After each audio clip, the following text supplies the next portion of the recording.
jërë ngeen jëf mbokk yi ñuy seetaan ci Sokone TV tey jii nii nag ñu ñëw ak yéen ci émission bi nga xam mooy émission de découverte ki nga xam ne Moussa Sané la tudd nekk député ñëpp di koy gis ci médias yi partout waaye tey ñi nga xam ne ñu ngi ñuy suivre ci Sokone TV ñu amaale occasion xam dëgg-dëgg kan mooy Moussa Sané Moussa ñu bàyyi la nga nuyonteeg askan wi wax ñu kan mooy Moussa Sané. waaw jërëjëf maa ngi nuyu waa Sokone TV di nuyu ñi ñuy seetaan ñëpp ak ñi ñuy déglu maa ngi nuyu Sénégal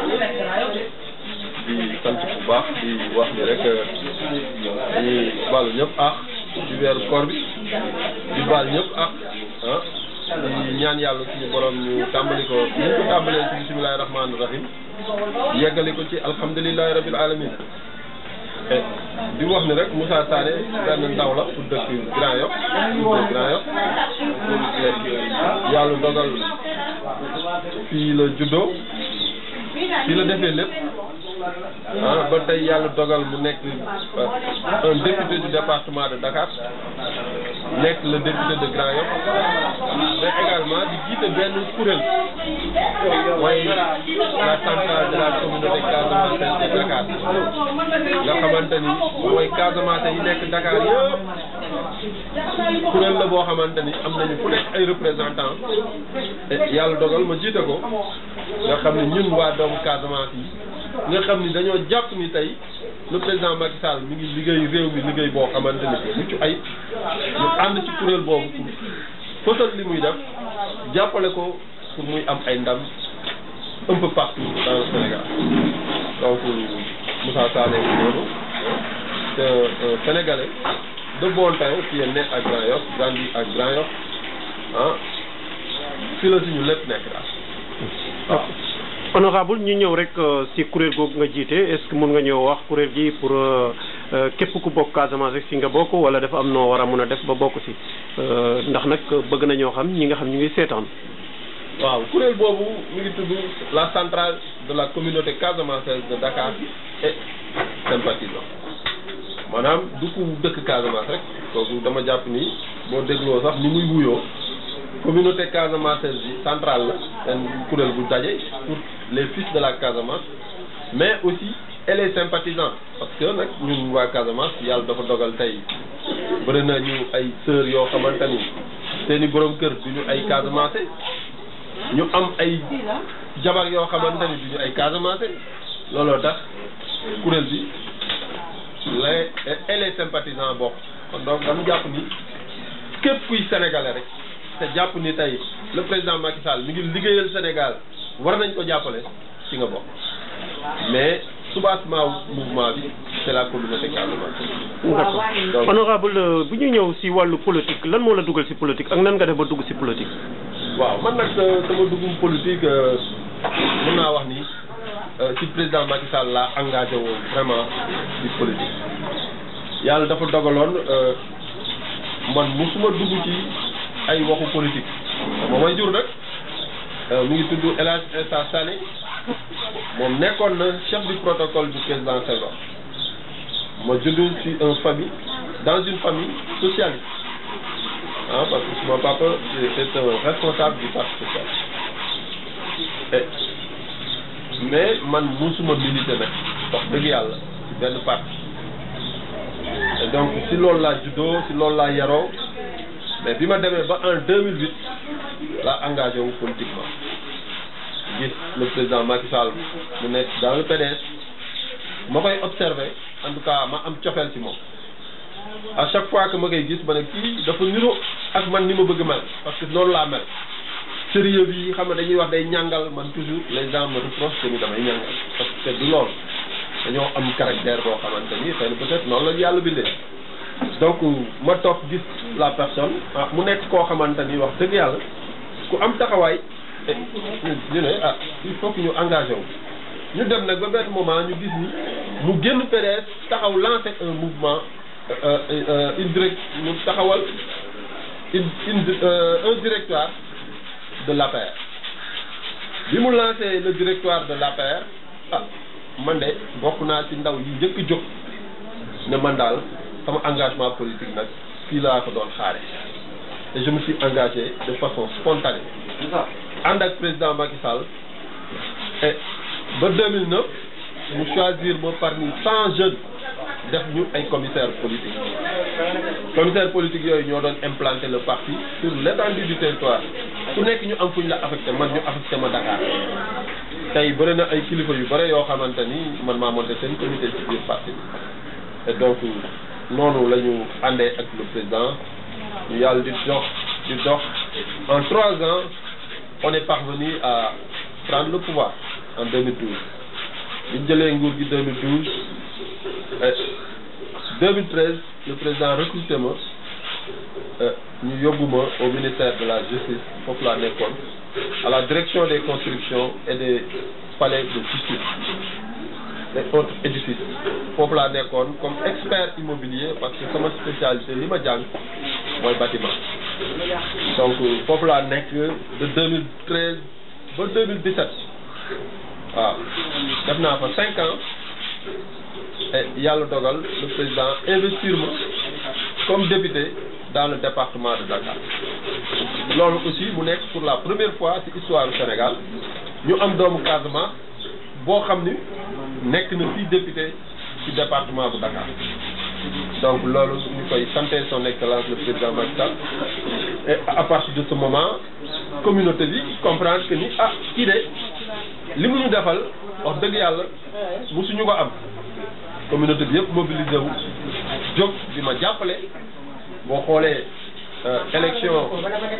gëjoon nañ ko gagné depuis 2012 ci entre les premiers tours et le deuxième tour mais après ça élection yi ci topp yëpp daanaka Grand Yoff dañ ko perdre bi président demee nag ba tànn ma def ma député ah wax dëgg yàlla si la ñu renversé la tendance la communauté casamançaise bi nekk Dakar nekk Grand Yoff ñëpp jóg di jàpp ci projet bi ñu dem aux élections présidentielles bi passé yàlla suturaal ñu am presque 24 000 voix loolu nag dañ koy santé cette communauté parce que c'est une communauté boo xamante ni très solidaire jóg di jàppale seen doom ba yàlla dogal ñu def cette différence am 24 000 voix dans la commune de Grand Yoff donc loolu c'est pas une mince affaire ñu koy santé communauté bi di sant aussi les responsables de l'APR waaw donc vraiment loolu la am na moo ci xam ne moom laa ci mën a def. honorable njëlbeen boo gis day métti njëlbeen boo gis dafay métti est-ce que mun nga ñëw wax début bi ni ngeen doon dundee ci biir APR maanaam cotisation la woon wala nan ak nan nga doon dundee ak parrainage yi bu ñu xamee ne tey jii nii nekk nga un responsable nan nga ko dundee woon moment boobu. waaw c'est vrai que ni suñuy début nag moom dafa métti woon parce que lépp lu ñu doon def parce que boobu ñu ngi nekkoon dans l'opposition suñuy dañ doon organiser ay débat dañuy cotiser lépp lu ñuy organiser ci biir Grand Yoff lu jëm ci suñu wàllu politique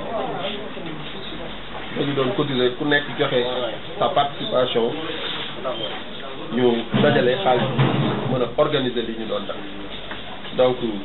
vraiment suñuy début fii metti woon na parce que booba jamono mi ngi fekk Macky Sall mi ngi nekk dans l'opposition et yàlla def doole bi bëriwul ñun ñëpp aussi moom moo nekkoon yaakaar bi te moom it aussi daf ñu doon jàngal ne ko politique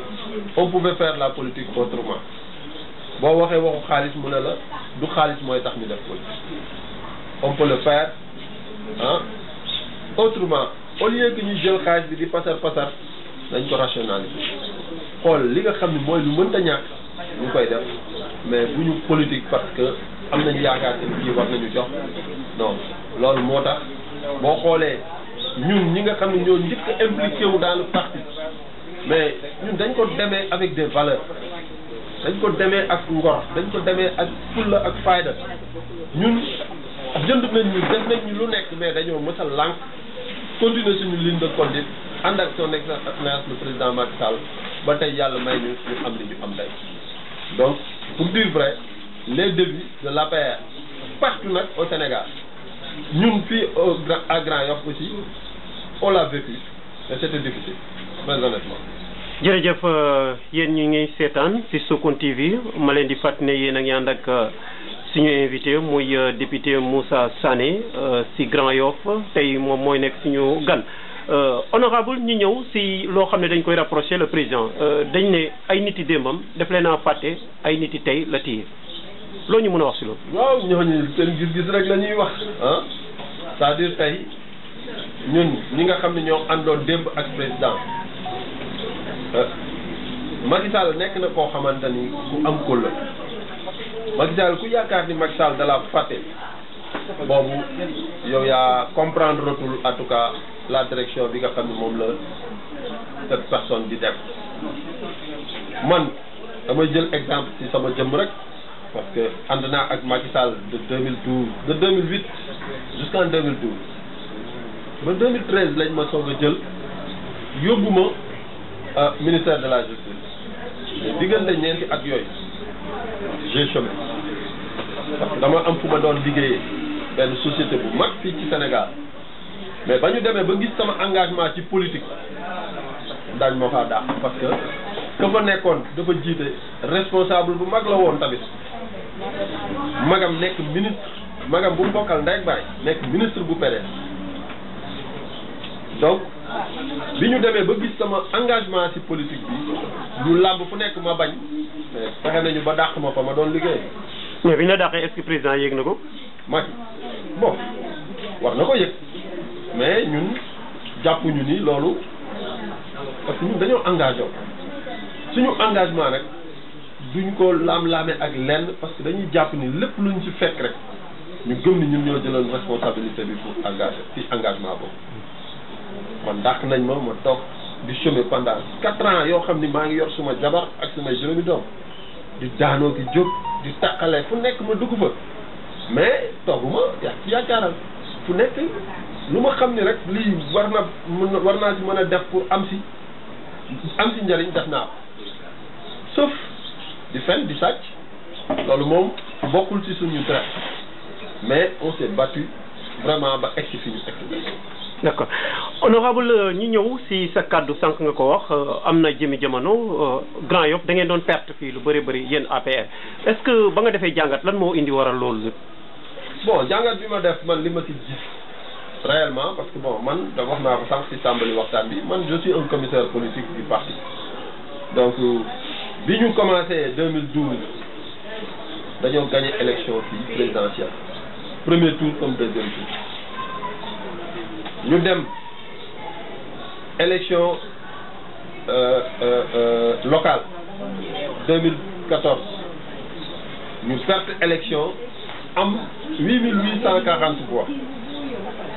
daanaka ki nga xam ni moom lañ doon xëccool fii muy Khalifa dafa doubler suñu score te booba jamono ñu ngi ànd avec premier ministre ànd ak le beau-frère du président muy Adama Faye ñoom ñaar ku nekk diriger liste majoritaire comme proportionnel ñu am 8840 voix yàlla def ñu dem référendum ñu àndaat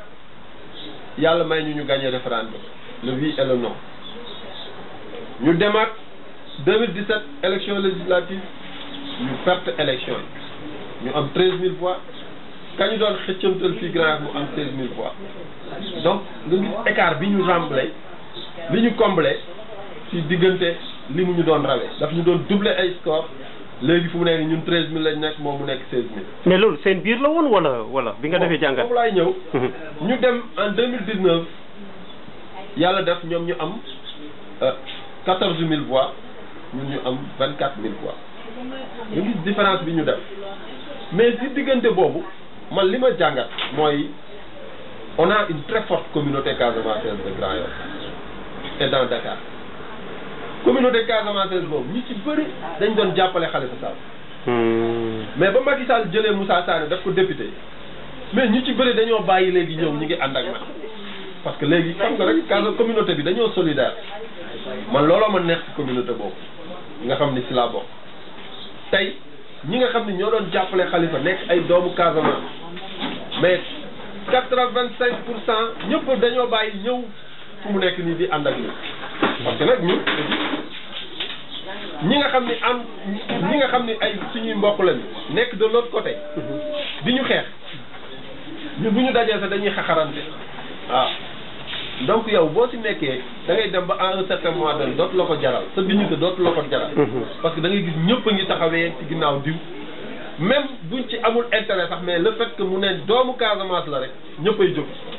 donc man loolu moo ma may doole biir Grand Yoff donc cette forte communauté nag dañoo jóg di ma jàppale ànd ak man vraiment te xoolal xaaruñu ci man dara lu dul yëg-yëg donc man dama jàpp ni c'est cela qui a fait la différence. Maintenant le président Macky Sall c'est quelqu'un de très stratégique xool na Grand Yoff ak ni mu mel particularité bi mu am muy il y a une très forte communauté qui est représentée à hauteur de 67% dans le fichier électoral.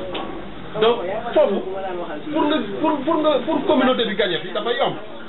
donc mu gis ni loolu kat il faut que mu si la dugalee pion Moussa Sané donc bi ma ñëwee communauté bi ñëpp ñi nga xam ne dama gis ni ay responsable yoo xam ñi ngi nekkoon di ànd ak waajooju dañ leen bàyyi ñëw na mooy ñun de mënatuñu taxaw di la xeex ndax lan Casamance waxuñu leen sa jëmm de mais Casamance moo tax mënatuñu taxaw di jàppale keneen ku dul suñu doom communauté boobu nag ñoo taxaw léegi na nag léegi ñun dañoo bëgg nag un fils de la communauté nekk suñu maire et tey ma nekk député je pense que ni il n'y a pas plus logique que ma taxaw porter ce combat là parce que nag di ñuy soog a tàmbali taxawal mouvement boobu dañoo taxaw ne il nous faut ñun député nekkuloon suñu projet dañu ne woon il faut que ñu dem à la mairie si biir à chemin faisant président choisir ñu ne kon mbir mi day gën a yomb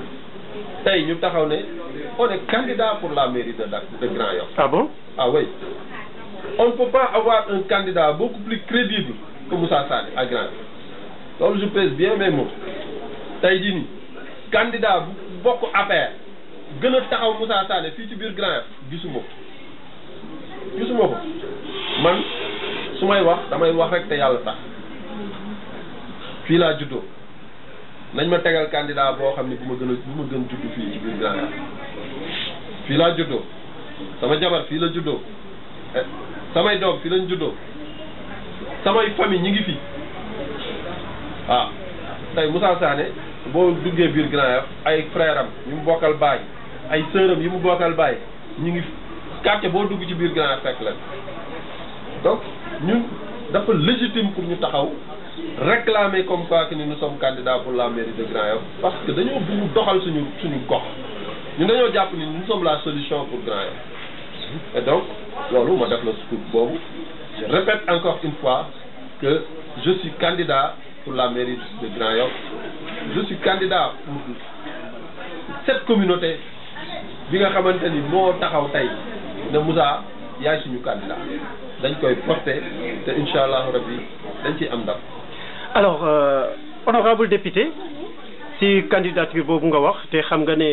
nekk candidat maire yombut il faut des moyens mais itam boo seetloo seen parti muy ni muy doxee Macky Sall moom mooy jékki-jékki rek ne diw na dem est-ce que loolu bu ko defee désigner keneen nan la honorable di dem. non man li ma leer ba leer mooy Macky Sall buy désigner Moussa Sané lay dégg dama ko gëm lu tax ma gëm ko aussi du question ay dama ko teg ci ay affaire yu légère nii de non non dama gëm ni Macky Sall tey li mu soxla maa ko war a jox parce que li mu soxla woon maa ko joxoon ba ñuy dem élection présidentielle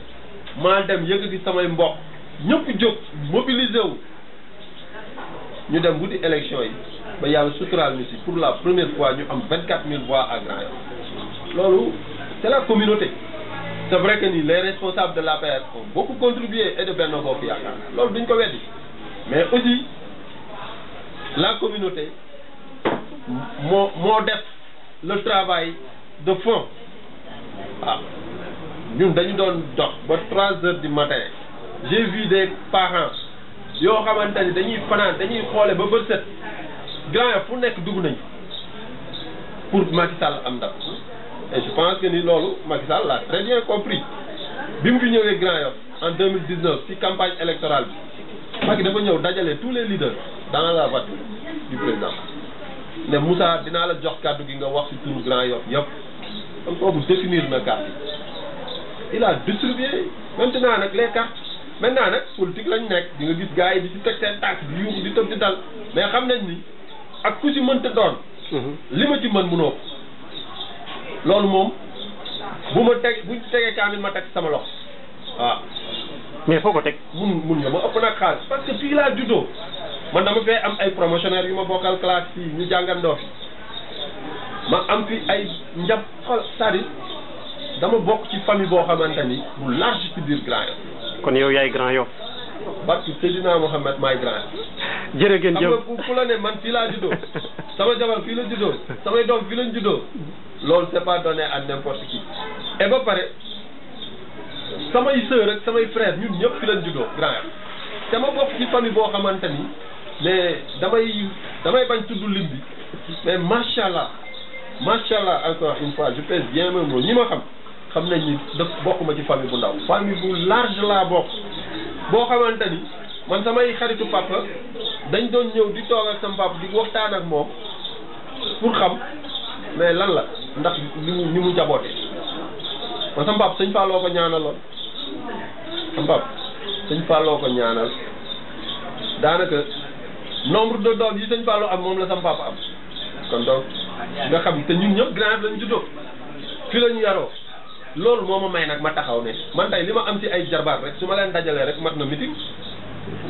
sans compter nag militants yi ak waa Grand Yoff yi nga xam dañoo taxaw di ma jàppale sama communauté taxaw di ma jàppale mais c'est-à-dire li ma yor amul beneen responsable bu ko yor waaw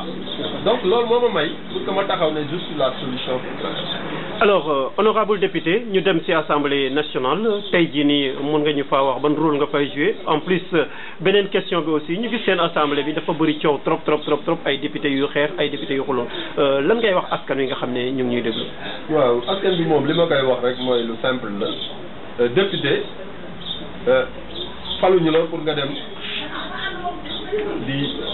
def leneen lu dul wax député. dafa bañ nañu ba dañ ñuy woowee les parlementaires il faut parler pour être un parlementaire yaa ngi may dégg mais parler aussi pas parler pour parler wax lu am solo am njëriñ askan bi moo tax ñu jóg assemblée boo gis ci àddina dafa am coow assemblée amul benn assemblée boo xam ni dafa ne teg tekkaaral da ngay def les assemblées européennes là mais da ngay gis chaque fois ay député di fa xeex di fa dóorante ay chaise mais bu Sénégal moo raw. non bu Sénégal benn yoon la ay député xeex ah te loolu aussi man dama jàpp ni c'est lu normal la waaw lu normal la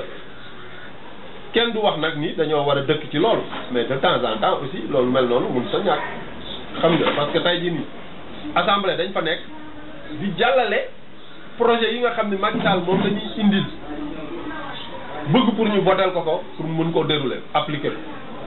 ñun ñi nga xam ne ñoo ànd ak Macky Sall ñun loolu moom lañ fa nekkee maanaam di légiférer les projets de loi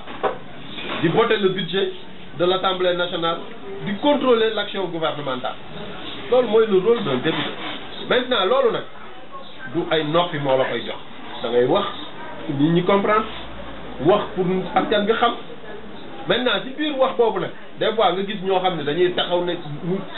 di taxaw ne du fi amee mooy opposition des fois nag ñu dem nag ba dën yi tàng xeex am mais loolu je pense que ni benn yoon la fi am ñu koy ñaawlu parce que tamit xeex taxuñu faa jóg mais aussi nañu jàpp ni assemblée nationale lu ay xeex am fa nekkul loo xam ni crime la waaw waaw. alors honorable ñu ñëw si ba léegi assemblée est-ce que am na benn député boo xam ne comme par exemple yow en tant que député am na ministre yoo xam ne ñëw nañ foofu nga défendre sa gox si yenn jafe-jafe yi nga xam ne ñu ngi am fii nii Grand Yoff wala yow da nga bokk si député yi nga xam ne dem nelaw rek lañ fa nekkee bu weer dee ñu dem feeguñu. assemblée amul benn député bu fa nekk di nelaw waaw parce que tamit booy wax rek te yàlla tax ñun assemblée lañ fay nekkee wax naa ko sànq suñu liggéey mais aussi daf si yokk dama ciy yokk maanaam tey le ministre des sports buy ñëw assemblée nationale député bu nekk dans son département parce que assemblée député yi dañu fa représenter les 45 départements du Sénégal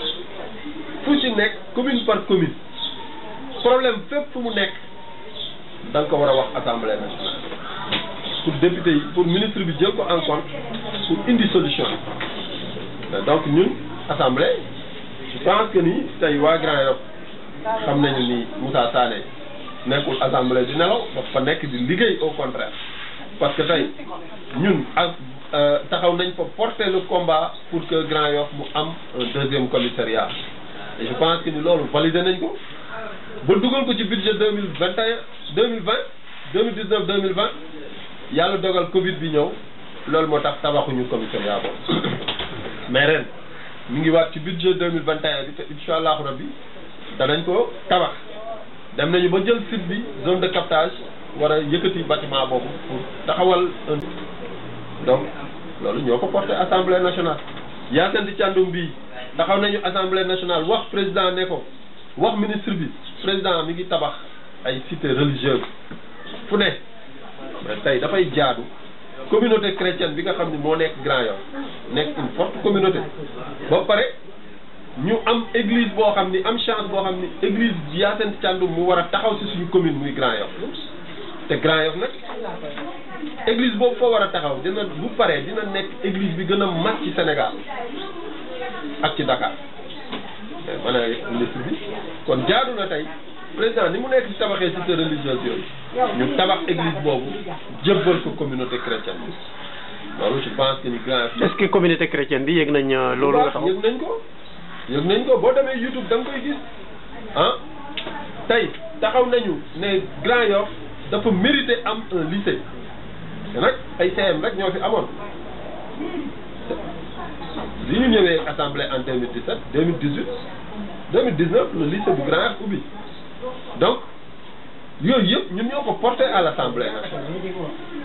waaw ñu taxaw aussi ne suñu stade Thiaguely Bakayokho stade bi taxawoon na pendant ay presque 1 an 2 ans liggéeyatuñu ko bi ñu taxee porté ko à l'assemblée nationale les travaux ont repris sous le magistère du ministre des Sports sur recommandation du président Macky Sall donc ñi ngi taxaw ci lépp loo xam ne pour intérêt général bu Grand Yoff que askan bi en tout cas gis suñu bopp donc. alors honorable ñu ñëw si li nga xam ne xewoon na fi si ndaw yoo xam ne benn leader moom moo gënoon muy Ousmane Sonko wax jenn wax joo xam ne mu taxoon xale yëpp génn yàqate taal Sénégal tey nan nga ko dundee ak lan ngay wax askan wi nga xam ne ñu ngi ñuy déglu ndax nag yéen a bokk même région muy Casamance ngeen bokk yéen ñi. waaw li ma ko dundee mooy comme Sénégalais yëpp ni ñu ko dundee ah fi lañ toog suñu kër waaw di observer di gis ni xale yi jógee woon c'est vrai que ni moment boobu Ousmane Sonko jël na takk na rajo yi fu nekk mu wax mais dama jàpp ni man en tout cas ci sama analyse comme ni ko ñu bëre analyser jàpp naa ni mesure barrière yi nga xam ne moom moo nekkoon moment yooyu en vigueur muy état d'urgence bi ñu tëj lieu de loisir yu bare pour la jeunesse loolu contribuer na ci lu bari ci li waraloon yëngatu yooyu am kon man yëngatu yooyu du ma jàpp que ni Ousmane Sonko moo tax mu yëngatu damay jàpp ni daf ci tombé waaw damay jàpp ni dafa am loo xamante ni parce que sénégalais yi aussi dafa am loo xam ni noonu la ñu yàlla bindee waaw sénégalais dafa bëgg liberté sénégalais dafa bëgg voilà di dem ci ay moom ay lieu de loisir am waaw di dund waaw heure bu mu bëgg dox heure bu mu bëgg tëddi mais nga taxaw ne leen heure nangam da ngay tëj ah heure nangam da ngay tëddi ah donc yooyu yëpp dafa cumulé woon tax ba ñu nee xëpp rek ñëpp explosé mais man jàpp naa ni li ko président defee wax ko son discours à la nation ne cette jeunesse je vous ai entendu, je vous ai compris loolu laa gëm ni mi ngi apporter solution yi démb ñu ngi woon Diamniadio président toog toute une journée toog ko avec la jeunesse du Sénégal déglu leen jël tout son temps déglu kenn par kenn tous ceux qui sont venus des 14 régions du Sénégal mooy pratiquement ay 19 heures lañ fa pare ñuy pare ñuy waaj a ndogu président sacrifice boobu mu def ndax jeunesse am je pense que ni kenn mënut a taxaw ne il n'a pas compris le message. est-ce que nekkul waxi politicien rek. non waaw bon yow bu la neexee mun nga ne waxu politicien la. bon parce que dañoo yàgg a dégg ay promesses yu bëri même bu dul moom. président am ñàkk na jot boo xamante ni bu toogee jël son temps jël agenda am toute une journée cela veut dire que ni c'est sérieux et moi j'appelle encore une fois les Sénégalais quand c'est sérieux il faut que ñu jëf ñu sérieux te tey je pense que ni le problème de l'emploi des jeunes dafa nekk loo xamante ni lu sérieux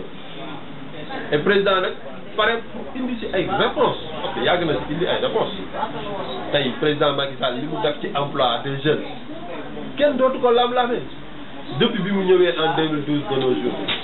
le président Macky Sall au-delà de l'emploi des jeunes dans tous les secteurs amul secteur boo xam ne di nga fa dem ne dafa sooxe maintenant dafa ñëw nag fekk réew moo xamante ni dara doxu fi waaw dara doxul tey président jóg taxaw di indi ay réponses boo xoolee tey ni ñu nekk di transformer le Sénégal nag da ngay gis koo xamante ni dina toog Dakar bii mun na fi toog 2 ans 3 ans 4 ans du egg Diamniadio bëri na ay sénégalais yoo xam ni boo leen yóbboon tey Diamniadio ñu ne nekk li normal wala ci télé lañ koy gis du ñu génn les sénégalais ne voyagent pas comme il le faut mais il faut que ñuy jël le soin di dem ci yeneen régions yi di xool la fa nekk ak fa ñu nekk ñun mais boo dee fekkee da nga doon voyage di tukki mais di nga xam ni président mi ngi soppi xar kanamu Sénégal dama la ciy jox benn exemple rek xoolal suñu courant toll nañ fi en 2012 bi Ablaye Wade di daanu les émeutes de l'électricité ñuy toj agence Sénélec di saccagé fu ne comme li fi xewoon jamono yi passé rek mais loolu lépp nag dara warul ko woon lu dul ñàkkum courant mais tey jàpp naa ni tey courant boobu mais président rek la na ko rek indi na solution bi parce que tey da ngay toog mun nga toog ay mois doo gis courant bu coupé wala bu coupé tamit c'est pour 5 minutes mu dellu donc ak yeneen. alors yéen seen parti bi des fois loolu la leen ñëpp di wax président mu ngi liggéey ñëpp nangu nañ ko mais seen problème mooy que ne ñi nga xam ne ñoo nekk ci kaw di liggéey duñu communiquer. waaw loolu d'accord naa. mais est-ce que mënu leen a changer stratégie pour won askan wi li nga xam ne président mu ngi koy def. mais ñi ngi ko xoolal c'est-à-dire xam nga d'accord naa que ni communication bi ñu communiquer dafa manqué dafa def te loolu dama ciy commencer sama bopp man ñun ñëpp la ku ci nekk am nga part de responsabilité ci suñu manque de communication mais aussi sénégalais yi il faut que ñu comprendre lenn lu ne weng aussi jarul ñu la ciy jeexal. def lu bëri wax tuuti daal. waaw ñun loolu nañu yàlla bindee ñun à l'image de notre président de la République Macky Sall dafa nekk koo xamante ni mooy li nga wax léegi day liggéey lu bare wax tuuti et ñun ku ci nekk da nga koy jéem a roy ci côté bi nga ko mënee ñun ngi liggéey moom man damay wàcc fekk naa dëkk bi yëpp tëdd di nelaw wala damay ñëw dugg sama kër ay 1h du matin 2h du matin te yàlla seede na ci liggéey laay jóg média laay wax assemblée nationale dañuy xëy 9h du matin di wàcc minuit da ngay wàcc minuit balaa ngaa génn sa bureau dem arranger say bagage 1h du matin des fois da lay fekk nga yàgg ci yoon bi ñëw da ngay ñëw egsi fekk sa waa kër yëpp tëdd mais ñun li ñu nekk di daj wax fa dëgg yàlla kenn fayuñu mais dañ ko def parce que suñu dëkk lañu bëgg mu dox dañ koy jëf di ko xare parce que dañoo gëm Sénégal te Macky Sall tamit ci tànk yooyu la nekk le président day liggéey ba 3h du matin wàcc dem këram 7h 8h du matin mu pointé waat ñëw xëy mais kooku nag di ko def c'est pas pour tëdd di nelaw daf ko def parce que dafa bëgg askan Sénégal dem kanam ñun leader bi ñuy toog di jàkkaar loolu chaque jour muy wax ñuy dégg ñuy gis bu muy jëfee mais kii amul ku ko gën a bëgg Sénégal bu sañoon tey Sénégal roppi àddina bi fépp te yàlla mu ngi ñuy suturaal tey depuis Macky Sall nekk président de la République mais Covid bi ñun ñoo jël deuxième ci ni ñu gérer pandémie au-delà de cette Covid tey boo jëlee sur le plan africain le Sénégal depuis que Macky Sall ñëw au pouvoir le Sénégal est devenu la première équipe africaine ñun dañ doon nekk ay ñaata ay 22e sur le plan africain mais performance yooyu ñu am et à tous les niveaux laa la wax notre économie tey su dul woon pandémie bi mais ren ñi ngi planifié woon comme quoi que ni ah suñu économie dina dem à 7%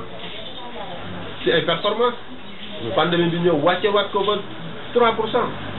te ba ñuy ñëw au pouvoir Macky Sall bi muy ñëw 1,6% la ko fekk en espace de 6 ans mu yóbbu ko ba nga xam ni amul benn dëkk bu ñu raw lu dul Côte d'Ivoire ah mais loolu nag ay performance la yoo xamante ni dañu war a saluer la vision et la clairvoyance en tout cas du président Macky Sall. jërëjëf tey nga xool Diamniadio en 2012. 2011 Diamniadio amuloon 2012 la Diamniadio commencé lal xoolal tey ni mu mel am ay infrastructure ñu fay def lu ne mais loolu c'est vrai que war nañ ko wax mais Sénégalais yi koy romb chaque jour mais nañu xam ne lii tamit c'est des performances bu ñu demee ba France 24 ñëw di fa def ay maanaam jël ko comme référence sur le plan africain une ville boo xamante ni en espace de 7 ans ñu réaliser ci loolu yëpp mais amul fenn te fi ñu jëm ak ñoom mais le pôle de Diamniadio mais il y aura d'autres pôles le pôle de Bignona le pôle de Saint-Louis le pôle de Tamba c'est-à-dire Macky a une vision boo xam daf ñu dépassé sax ñun waaw tey jii nii boo xoolee Diamniadio ni mu nekk di mel mais loolu sénégalais bu nekk da nga ci war a fier tey nga gis suñu courant ni mu nekk di doxee da nga ci war a fier nga gis suñu football ni mu nekk di doxee ak leneen tey même éducation bi ñuy wax nous avons le meilleur système éducatif maintenant nag dafa am ay nit yu si nekk ci biir di ko gàllankoor am ñoo xam ne bëgguñu Sénégal dem te yooyu yëpp dafa nekk loo xamante ni tey boo xoolee li fi xewoon ci jamono yi passé mais da nga doon gis ay journalistes yi toog ci télé yi di xamb dëkk bi tàkk dëkk bi bu tàkkee ñun ñëpp ñoo koy yëg xam la te journalistes yooyu di def loolu da ngay dem si suñu kër leader yi di leen fa fekk xam nga ñii ñëw di régler seeni problème mais nañu xam ni Sénégal ñoo ko moom Sénégal benn bopp la kenn mënu koo def ñaar Ousmane Sonko faluñu ko Macky Sall la ñu fal moom moo war a rendre compte d'ici les 5 ans à venir Ousmane Sonko man lii yëngatu yi am mënu ma ko qualifier que Ousmane Sonko moo ko def du man pour man du ci lenn dafa tombe rek askan bi meroon nañu mu ñëw wax et puis mu tombe mooy waral ay gàpp waaw mais man pour man dama jàpp ni Sénégal coow li lu muy bëre yëpp da daan tekk taxawaat te delluwaat nañ ci Macky Sall moo fi nekk waaw jërëjëf fii Macky Sall moo fi nekk ay kàddoom la muy honorable député Moussa Sané nekk fi si Grand Yoff waxtu wi nekk li si des bëreetul honorable ñu ñëw rek tey si suba bi ñu xëyee war a def seeg yow émission dañoo ñëw tombé juste nga wàccee lépp loo xam ne wàllu dund la jagleel ko askan wi beneen bi aussi ñu gisoon le président de la République mandaté woon la nga demoon à l'université jafe-jafe ya fa amoon si ndongo yi nga demoon pour wax si ba yàlla indi si jàmm est-ce que mën nga say ñëwaat rek pour expliquer l'askan wi lay déglu. waaw loolu moom dama ci sant yàlla suñu borom di en tout cas julliwaat ci sang-sang yi mais di gërëm aussi son excellence le président Macky Sall yàlla dafa dogal man comme ni ma ko waxee rek man si moom laa engagé woo di politique mais wax dëgg yàlla saa su ne dama ko koy sant te nag keroog c'est vrai que ni université amoon na problème yi fa amoon muy les étudiants de Ndefleng et les étudiants du Kékendo ñoom ñoo amoon ay problème yi ñu amoon nag médias yi presse bi dañ ko véhiculer de sorte que dafa ébranlé woon suñu communauté et yàlla dogal ñaari association ñoo amoon problème association séeréer ak association Casamance ñaari association yi bi ñu amee problème mu am ci xeex bu fa am étudiants yi xeex bi ñu xeexee mu am ñu ci gaaj ñoo xam ni ci côté Casamance yi la ñu bokk donc man ma nekk député bu département bu Dakar mais originaire de la Casamance parce que man sama yaay Casamançaise la sama papa Casamance ñu jox ma ndigal pour ma dem lijjanti problème boobu yàlla ngi def ama seede moom li yàlla di dogal ñu boole ma ak monsieur Boucar Diouf qui est un des compagnons du président Macky Sall Boucar yàlla gis nga moom li mu yàlla di def Boucar maa ngi nekk di def émission bi sa waaye ngi nit xam nga moom laa àndaloon dem université et ma jàpp ni mu nekk aussi parmi les membres fondateurs du Ndefleng bi ñu demee ñu dem woo les deux parties waxtaan ak ñoom bi ñu waxtaanee ak ñoom yàlla suturaal ñu ne ku nekk day def conférence de presse Boucar moo taxaw ne ñaari conférence de presse duñ fi amee benn conférence de presse mooy am mu nekk une conférence conjointe ngeen toog joolaa yi toog séeréer yi toog parce que nag lii musul am ci Sénégal ñun biñ juddoo ba léegi musuñu dégg fi joolaa ak séeréer di xeex suñu mbokk yi Casamance ñëpp di ma woo Moussa lu xew même le roi de Souy donc les étudiants étaient conscients de la gravité de la situation ñu accepté ñu ko avec l'accompagnement du directeur général du COUD avec les bonnes volontés les anciens du Kekendo et les anciens de Ndefleng ñëpp ñëw keroog ak université ñu toog vraiment def fa conférence bi xale yi wax mais jumte ñu jéggalu demander excuse et ñun après foofu lañ jógee dem seeti ka nga xam ne ñoo blessé woon et ñu koy jaale au passage ndaxte le garçon Ablaye Diémé dafa mujjee gaañu et ñu koy ñaanal yàlla jéggal ko ay bàkkaar mais suñu université ba keroog bañ fay dem loolu moo waraloon suñu teewaay ci loolu. d'accord jërëjëf sànq dañoo fekk ngay joxe ay dons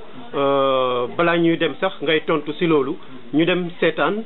ànd ak ñi nga xam ne mooy jigéen ñi nga xam ñoo ànd ak yow ak dons yi nga xam ne jagleel nga ko askan wi.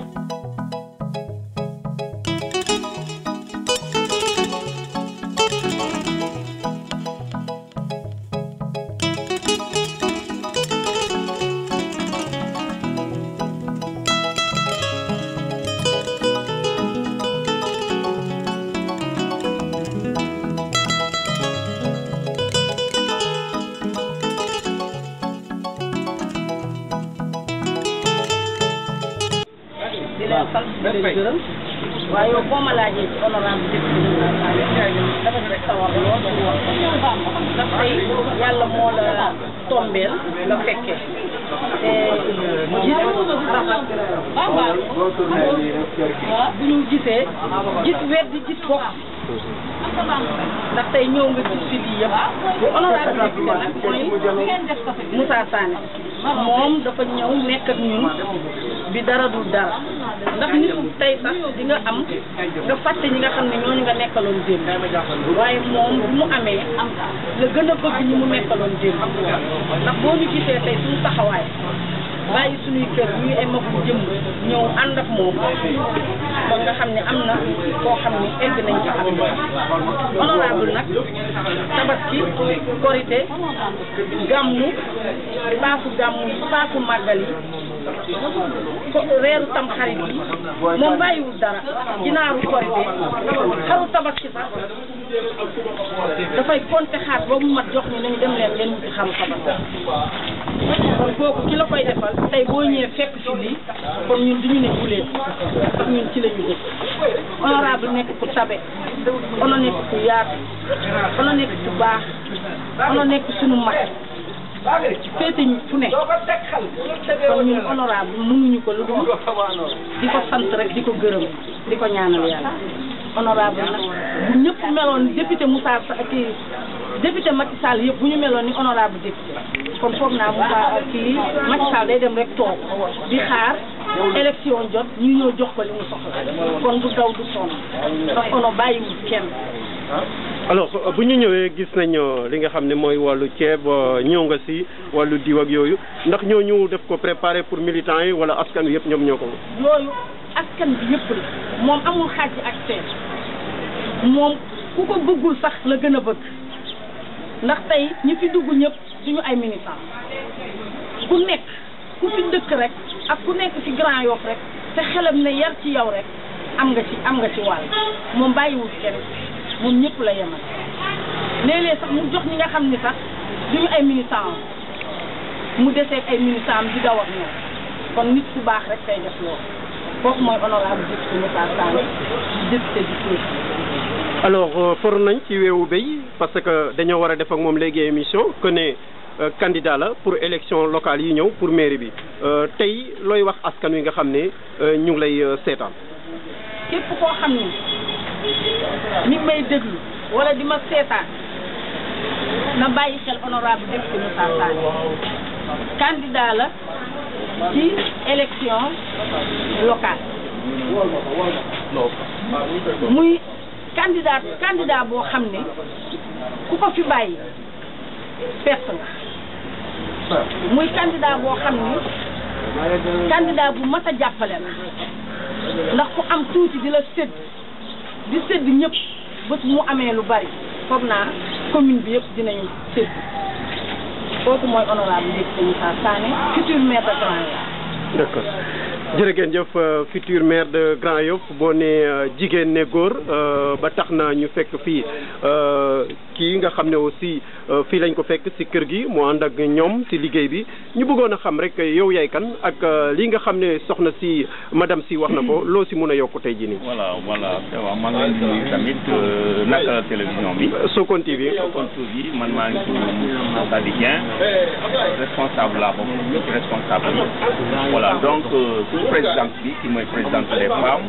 lu mu wax yëpp ci Moussa Sané mun ma ci ñëwaat parce que c'est extraordinaire Moussa Sané moom baaxum boom benn yàlla moo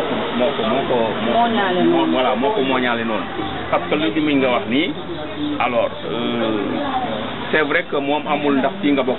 moom dafa considéré tout le Grand Yoff alors boo ci mënee jot ci te loolu la nekk di def donc ñun ñooy responsable ñu fi nekk yëpp ay responsable lañu donc responsable ci politique responsable ci lépp voilà donc moo tax tey bu ñu la gisee sax man je suis très heureux parce que bu ñu la gisee yaa ngi ñuy jël ci scène bi alors ça fait un plaisir voilà donc loolu vraiment ñu ngi la ci remercier aussi voilà quant à Moussa déjà man mun ma ci répéter lu ciy wax c'est exactement ça amul beneen wax li ñu ciy war a wax man donc foofu laa mun a yemagum. alors candidature am waxul ñu ko direct ñu dégg ko waaye for nañ ko ci weewu béy ci yeneen xibaar yi nga xam ne jot nañ ko fa tey looy wax askan wi actuellement. voilà c'est ça loolu dañ ci war a lu bari ku baax moo jar jàppale moo jar a teg ci place. Moussa moom pour Grand Yoff ñëpp wan ci jàpp mu am lu ñëpp bénéficié wu ci donc loolu amul de gauche à droite alors c'est un candidat important donc fu mu ne nii Grand Yoff moom la ñu gisagum moo war a nekk le maire de Grand Yoff donc loolu amul sax li la ñu ci war a wax alors ñun ñu ngi jàppale tey aussi Grand Yoff yaakaar naa ne Grand Yoff yëpp dañu ñëw pour Moussa Sané voilà. jërëjëf ñoo ñëw si yeneen soxla yi ñoom itam ñu présenté wu bu nekkee am na lu ñu ci yokk rek. salaamaaleykum Sokone TV maa ngi leen di nuyu bu baax di rafetlu nag teew bi ngeen teew ci tey jii man la Mame Diarra Ndiaye responsable à Grand Yoff comme li ñëpp wax rek li ci répété waat waaye leen lay am lu may wax que honorable député Moussa Sané est le meilleur leader de Grand Yoff parce que tam tey da ngeen koo xam ne aussi dafa juddoo Grand Yoff yaroo Grand Yoff màggee Grand Yoff te moom fi la juddoo yaroo fu màggee xam nag réussir ko Grand Yoff xam mbootu Grand Yoff xam nag buumu Grand Yoff bi métti Grand Yoff kon boobu il est le meilleur leader parce que comme ni ko ñëpp waxee rek kuy am tuuti di sédd ak yow heure bu amee ñu ma ko waxatuñ ko parce que moom dafa nekk leader boo xam ne bàyyiwul fenn ci Grand Yoff heure bu xëyee mi ngi jël oto bi taal di xool ba ci couvre-feu bi nit ñi dañuy tëdd seen kër teew moom day taal oto bi dugg di xool fi nga xam ne loolu moom mooy métti ci waa doomu Grand Yoff mu fas mu ànd ceeg ñoom kon boog Moussa Sané amuñu fayam Grand Yoff amuñu fayam parce que lii nga xam ne tey ji mooy don bi nga xam ne moom la ñu andi fii madame la présidente sànq wax na ko ay militants sax ñu bëri jot ko gis moom ku romb sax xamul la parce que nga ñëw mu jox la kon boog askan bee ko tax a jóg te ñun aussi askan bee ñu ñor moom it askan bee ko ñor kon boog il est le meilleur leader de Grand Yoff. en tout cas dagguma la mais sànq man bi ma yegsee am na koo xam ne dafa ñëw nuyoowul sax dugg si biir mu yëkkati don jox ko loolu moom kenn waxuma ko maa gis sama bopp. waaw yàq na sa bopp depuis démb la démb ñun sax bi ñuy waaye ji bi am na groupe fi taxaw di ko laaj la présidente bi moo génn ñëw jox leen te xamuñu leen ñuy romb rek la xamul na Grand Yoff nga xam te xamuñu dëkkuñu bi parce que askan bee ko ñor moom di c'est pas question que waa Grand Yoff mais askan bee ko ñor kon boo ko nit koo xam ne askan bee ko ñor nag kooku moom c'est à féliciter te dañ ko war a jàpp député Dakar la sax. jërëjëf kon ñu ñëw aussi si soxna si bu nekkee ne dafa am loo si yokku nga présenté wu wax ñëw aussi sa gis-gis ci mbir mi. asalaamaaleykum waa Sokone Sokone TV. waa Sokone TV ñu ngi leen di nuyu di leen gërëm di leen sant te di leen jox seen wàccuwaay di leen gërëm bu baax a baax a baax soxna si taxaw nag moom mooy Mbène Faye bëgg Fallou di bàyyi Fallou Moussa Sané Moussa Sané nag bu ñu yedd woon fii di wax ci moom ba suba sax du jeex maanaam ku nekk day ñam rek ndax yow am nga loo ci fekke am nga yàlla tax na am nga loo ci fekke Moussa nag ñun ay jigéenam lañu mu jël ñu nag jiite ñu yéeg ñu faale ñu safoo ñu du def lu ñu yëgu du wax lu ñu yëgu mën da xëy suba ba ngoon te ku ci nekk rek jokkowul ak Moussa yi leader yi bari nañ fi de mais bu politique bi jeexee rek ku nekk day changer sa numéro waaye moom benn numéro bi la yor avant muy nekk député. avant muy nekk député moom la yor ba tey buntu këram gii amul gardien amul caabi mu ngi di yaa ngi koy gis bu la neexee nga caméra waale fii da ngay ñëw rek mbëkk dugg yaa xam nag foo war a yem waañ ba duus ya yow daal yaay dem boo xam ne fii laa war a yem rek nga toog kenn du la ne génnal frigo ba ñoom ñooy ubbi naan seet lu ñu neex du ñu laaj kenn salle ba noonu kon honorable député Moussa Sané lii mu wàccee nii wàccee woon na ko fi lu ko raw te ñun ñii ay leader am kenn ci wàcceewul ceeb ci sa biir kër lépp dañ koo joxe sama classe bi nga xam ne ay séeréer la ñu dañoo bëgg ceeb ñu mer ci ndax xam nga séeréer bu joxee lu tollu ay ñaari tonne ceeb ay ñetti tonne ceeb ba mu jeex te lekku ca moom il faut mu gis boppam waaw ñu daal di gis suñu bopp waaye lii itam nii la ko fas yéenee nag nii la koy el di joxe ba ñu ci mu des tuuti ñu jël li ci def séddoo ko. wala sax duñ ci am man nag Moussa Sané dafa nekk nit koo xam ne sëñ Fallou ma boole ak moom muy taalibe sëñ Fallou taalibe sëñ Abdou Samad liggéey ca kër sëñ Abdou Samad loo xam ne boo fa demee rek léegi ñëpp di ko coow mu yenn ma man Mbène Faye ñu yóbbu ma ca kër ga ma nekk fa taalibe bi ak ndong nekk fa Baye Fall di def la ma muy ci sëñ Touba ak ci sëñ Fallou man honorable député Moussa Sané mairie Grand Yoff bi kenn mënu koo xëccoog moom ndax ñi ko bëgg a xëccoog moom Grand Yoff kenn ci dëkku fi Moussa Sané fi la juddoo fi la yaroo fi la màgge fi la ñàkke fi la amee moo xam Grand Yoff nag ruqaat yeeg moo ko xam moo xam Grand Yoff tey Grand Yoff nag boo ko bëggee yor da nga koy xam kër balaa nga koy mun a yor nga xam ne fa dëkk te moom daa xam di dëkk Grand Yoff xam Grand Yoff naka la ñu sonne xam Grand Yoff lu ñu daj depuis xale ku fi nekk maire Moussa Sané xamoon na la xam li fi def ak loo fi def kon Moussa Sané Macky Sall ma chaque jour Macky Sall laay waxal Macky Sall Moussa Sané boo ko fi bàyyee jël keneen mooy dóor nga sa loxo ci ëkk ci Grand Yoff gii mooy doo fi am dara ñamoon na mooy doo fi am dara ñun parrainage nañu bàyyi suñu jëkkër yi bàyyi suñu doom yi di fanaan fii fanaan nañ fi fii lan ay mat laa tëdd bàyyi suñu kër Moussa Sané la mu am ak la mu ñàkk ñun xamuñ ko ñun pour ñun Moussa Sané ay millions la yor te pourtant day sacrifier boppam di ko def ci ñun ba këram gii du am dara ndax ñun lu ñu neex rek la Moussa Sané di wër lu neex Grand Yoff rek la Moussa oto bii daa daw ba ruu bu doon jeex ruu yi jeex oto député yëpp de oto ma ci gën a dee waaw ñun man damay namm oto bi ñëw na ko oto bi laa namm mu dugal ma ba fu ma neex ma wàcc waaye loolu jafe na nañ waxante dëgg daf ñoo yëg nag faale moo tax ñu bàyyi suñu kër war a togg ndogu de waaye tey ku ndogu yaa xam ku ndogul yaa xam ñun daal ñoo ngi fi ndax jaral nañu ko jërëjëf jaral nañu ko jërëjëf kon Moussa Sané jël na ko jàmm sonal gis nga man mii di wax ak yow lii may waxee ak yow aw ma ko de Moussa ko ci def caméra ma siin dara newul ci biir moo ma delloo sama 18 ans ak sama moroom nag gis nga Moussa Sané ku wéet ak moom foog na yow la bëgg yow la gën a bëgg te ñun ñëpp la yemal gis nga jigéenu Moussa Sané benn dànk lañ te moo ñu ko def bu wéetoon nag kii wax wéet ak kii wax wéet ak man wax su ma ñëwee naan kii kat maa ko fi tane kii ne moo tane kii ne moo tane kii doon du ñu ànd waaye ñun benn dànk la ñu def boo demoon tey ci Moussa Sané ne ko dimi nga neen la nga xam li ngay wax de balaa ngay coupé sa téléphone mu woo ko ne la bëgg fàllu nee na yaa def naa nga moom noonu lay doxe kon Moussa Sané yàlla na ko yàlla defal lu bëgg te Macky Sall mairie bi la ñu soxla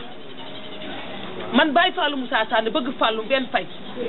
maay wax ak yow mairie bii la ñu soxla te boo ko joxee keneen ku dul Moussa bi lay wallaay xam nga Grand Yoff du sagat jërëjëf honorable déglu nga jigéen ñi li ñu seede si yow nee na du mois de Ramadan bi rek nga commencé jëflante ak ñoom tabaski nii la événement yi nga xam dafa am importance muy si jullit yi di si chrétiens yi lépp da nga koy def lan moo waral dëgg-dëgg ngay def li social bi. waaw social bi moom daanaka suñu président Macky Sall moo ñu ko digal waaw yàlla dafa dogal Grand Yoff xam nga dafa soxla social bi moom luñ ci def du doy waaw son excellence le président Macky Sall nag moo ñu jàppale dooleel tey ñun lépp lu ñu mën a def yàlla ak le président Macky Sall moo toog en tout cas jàppale ma pour ma mën a jàppale askan bi waaw président Macky Sall nag yëkkati 10 tonnes ceeb jox ma ak 3 tonnes de pâtes pour ñu jàppale les populations de Grand Yoff gis nga bi nga ñëwee ñu koy séddale def ay liste ku ñëw ñu jox la ceeb jox la pâte jox la waaw pâte alimentaire loolu aussi comme ni ma ko waxee rek buñ ci santé le président Macky Sall mais également sant aussi les responsables yi nga xamante ni ñoo ànd ak man ci liggéey boobu jigéen yooyu ngay wax noonu ñoom man dama leen mënut a fay waaw parce que ñii loo leen defar rek mënoo leen fay ak fépp foo taxaw rek boo gëstoo gis nga leen ñu nekk ay jigéen yu engagé wu à côté du président Macky Sall am aussi ay responsable góor yoo xamante ni yu engagé wu tamit ci président Macky Sall tey gis nga sànq ki fi taxawoon muy Alpha Diédhiou ak Abdou Lahad Xuma mi ngi nii taxaw ak ñeneen ñu nekk ay kilifa yoo xam ne ñu ngi ci biir Grand Yoff taxaw di jàpp ci liggéey bi nga xam ne moom la président sant bi waaw kon donc man tey fépp fu ma yegg ñii dama leen di sant dama leen di gërëm parce que man rek mënu ma ko waaw te lii may joxe wax encore une fois gannaaw yàlla ak yonent bi le président Macky Sall waaw jabaram aussi di ñu jàppale muy madame Faye à chaque fois que ñu exprimer le besoin mu ngi ñuy accompagner ci suñu politique mais gannaaw loolu aussi nag dinaa sant le ministre de l'équité territoriale waaw muy Samba Ndiobène suma xarit la suma rakk la wax dëgg yàlla moom it mu ngi ciy jàpp pour que ñu arriver en tout cas à dessein donc maa ngi sant ñëpp di sant tout le gouvernement du Sénégal di sant les responsables de l'Alliance pour la République à Grand Yoff di sant aussi le Benno Bokk Yaakaar waaw parce que ñun si Benno rek la ñu mën a sukkandiku di continuer di gagner ba 2024. D'accord ñu gagné waat continuer waat di dem di gagner ba 2029 di gagner ba 2035 donc ñun on a un projet politique te projet politique boobu nag dara mënul ñu dévier suñuy objectif donc maa ngi gërëm ñëpp di sant ñëpp di gërëm waa Grand Yoff moom man dama amul seen fay tey nu ma mel rek waa Grand Yoff ñoom lu ma am waa Grand Yoff tey dañoo pare nag lépp lu mu laaj ñu def ko pour Grand Yoff émerger. jërëjëf président Macky Sall daf ma ne Moussa dama bëgg Grand Yoff nekk la commune témoin de Dakar parce que nag ñun tey dañoo nekk ci plaque tournante au niveau de Dakar tey fépp fooy dem di nga ñëw ba Grand Yoff pour mën a jël oto dem fi nga bëgg a dem kon nag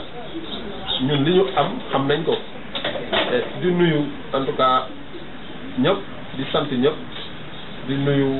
waaw boo limee da ngay juum maa ngi nuyu ñëpp di santaat ñëpp vraiment jërëjëf honorable député Moussa Sané ñu ngi koy sant di koy gërëm muy émission bi nga xam ne émission de découverte la di wax askan wi ne leen avant muy nekk honorable député defoon naa ak moom entretien li ma gisoon si moom démb moom laa fekkaat si moom tey fekkuma fi ay garde corps di ñu ko envoyé SMS jamais mu bañ a répondre toujours mu ngi disponible pour askan wi jërëjëf yal na la yàlla gën a jàppale bu baax a baax di kontaan bu baax a baax aussi si déplacement bi aussi ak ni nga nekkee ak askan wi. nuyu aussi waa Sokone TV Sokone TV nag moom man damay wax ni sama site la waaw parce que pour plusieurs raisons parce que dama fa bëri ay xarit waaw ku mel ni comme le ministre Latif Coulibaly nekk suma xarit mais également seen député du département muy Pape Seydou Dianko nekk ki nga xamante ni maak moom ñoo bokk benn bureau assemblée nekk suma doomu ndey vraiment maa ngi nuyu ñëpp di sant ñëpp